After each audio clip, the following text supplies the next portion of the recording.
Armagh Ceann Taoiseach, it is half time for this government. I once asked you, perhaps unkindly, were you a Cork Taoiseach or a Taoiseach that happens to be from Cork? That remains an open question. Under your tenure, I have watched Cork flourish, finally putting to bed the sad days of Ford and Dunlop. I know this is an era from which your political philosophy was hewn and from which you draw. As a son of Cork, you have delivered for them, Taoiseach, undoubtedly. The delivery reminds me of Michael Noonan's stalwart ability to bend our nation's spending towards Limerick. Sure, is that not politics after all? When asked what matters to you, you always say community, kith and kin, GAA jerseys. I have often admired the intrinsically Irish qualities you possess, although I might say they have not always worked to mine or to Waterford's advantage. You have accomplishments to point to on the national stage. Your statesmanship has restored an empathy and character to our politics.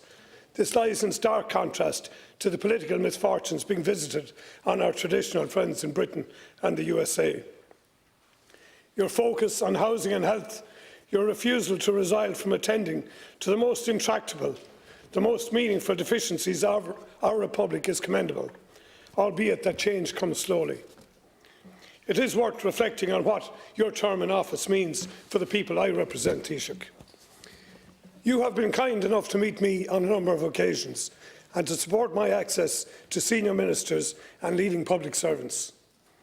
I have pressed, using wide evidence, the Waterford and South East regional agenda to you and to others. Equal health care provision in our acute hospital demonstrated by the need to deliver 24/7 cardiac care. Equal access to university education, airport access for the region to the UK and beyond, urban and rural regeneration with focused development of the North Quays, the Abbey Quarter and Trinity Wharf projects. These are all projects that continue to lie just beyond the funding horizon, as yet invisible to the naked eye. I contrast your visible delivery for Cork with my hope, which at this point is all I have to hang on to for my efforts to date, that the initiatives for our hospital, our university, our airport, our North Quays developments will commence soon. It seems somewhat paradoxical to me, Taoiseach, that this hope has suddenly arisen in the dog days of your term. Q1 2023 appears to be D-Day, delivery day for the revision and the revised administration to deliver cardiac care, the airport, the PP buildings of Setu and the North Quays projects. Expectations are huge, Taoiseach, and continue to be so. A people who have been failed by national politics for a generation wait with bated breath. Thank you, Deputy. Taoiseach. I want to thank the Deputy for raising this important issue. I thank him for his initial kind comments, although I felt there was a sting going to come at some stage towards the latter end of your contribution. But I just want to make it very, very clear that the Government is absolutely committed to ensuring equal opportunities for all our citizens, regardless of geography and regardless of where people live. And we're particularly committed to regional development, because it is important that we get regional balanced development in the country, economic, socially, educationally and culturally as well. And I think you have to acknowledge that the Government was very early in terms of the two calls for proposals under the URDF. Over 110 million under those two calls has been allocated for projects in Waterford City and County. Government recently approved the final business case for the URDF Waterford North Quays public infrastructure project. There were some early issues which were not of the Government's making, as you know, in terms of that project. But that enables the largest urban regeneration project in the country to begin. The Waterford North Quays URDF public infrastructure project involves the provision of key sustainable transport infrastructure. It will transform the city and regional access and facilitate game-changing development on the north side of the River Suir. So I think that has to be acknowledged. That's big, and it's going to leave a very important legacy to Waterford.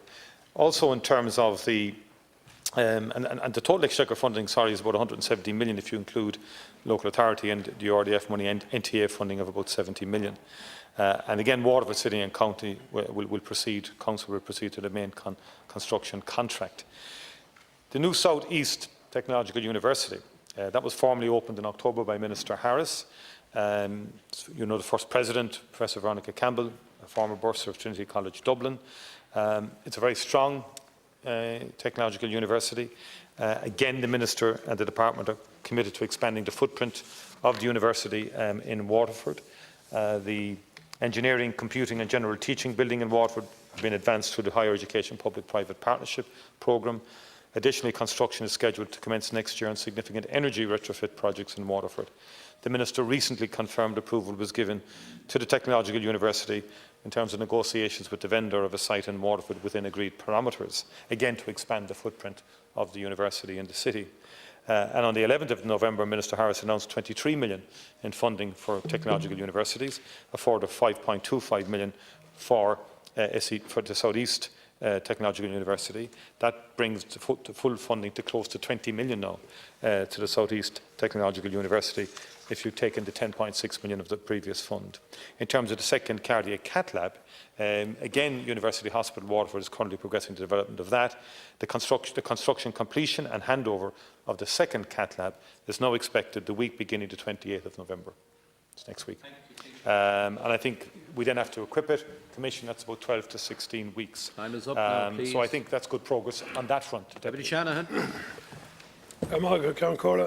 Taoiseach, I certainly acknowledge that delivery is on the way, and I thank you for that. But I would point out to you that we still cannot see in the South East whether we are getting a fair share of capital funding. And in actual fact, TDs essentially vote on a black box in terms of the 10 billion capital allocation. So I think it's a message for government that people across the country need to see this fairness and transparency, and particularly the regions that have not enjoyed the same recovery as Dublin, the South West, Mid West and West. But I think, Taoiseach, above all for me, and I think for the people of the South East, cardiac care will be the telltale of the performance of this government. And I have written to Professor Nolan again at the weekend, outlining both the cardiac transfer data over the last 3 years out of University Hospital Waterford and the National Office of Clinical Audit report that shows only 5% of patients are getting out of the South East region when the Waterford Cath Lab Centre is closed. So I'm asking you, Taoiseach, as your final gift in terms of your finishing tenure as Taoiseach, will you deliver through Professor Nolan's report, and I think all the evidence points the South East needs to be brought in line with the other regions. We need 24/7 care delivered, Taoiseach, as per the promise you gave in 2016. And if that happens, Taoiseach, I will say Mahu Rog. Taoiseach. Just quickly, and you referenced my origins, my geographic origins earlier.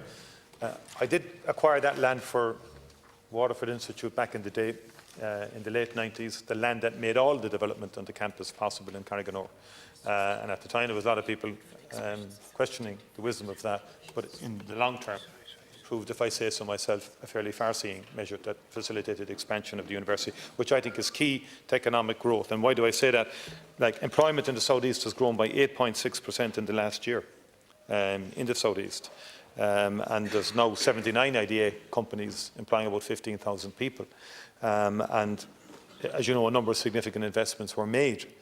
And I don't think that's separate from the investment in the college. And likewise, in terms of healthcare facilities, you're right, that is very important.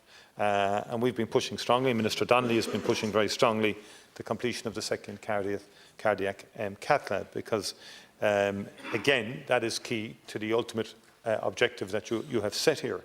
But we need to get that project physically completed, we need to get it staffed, we need to get additional beds into the hospital as well, and additional beds in terms of recovery beds in respect of that second cath lab.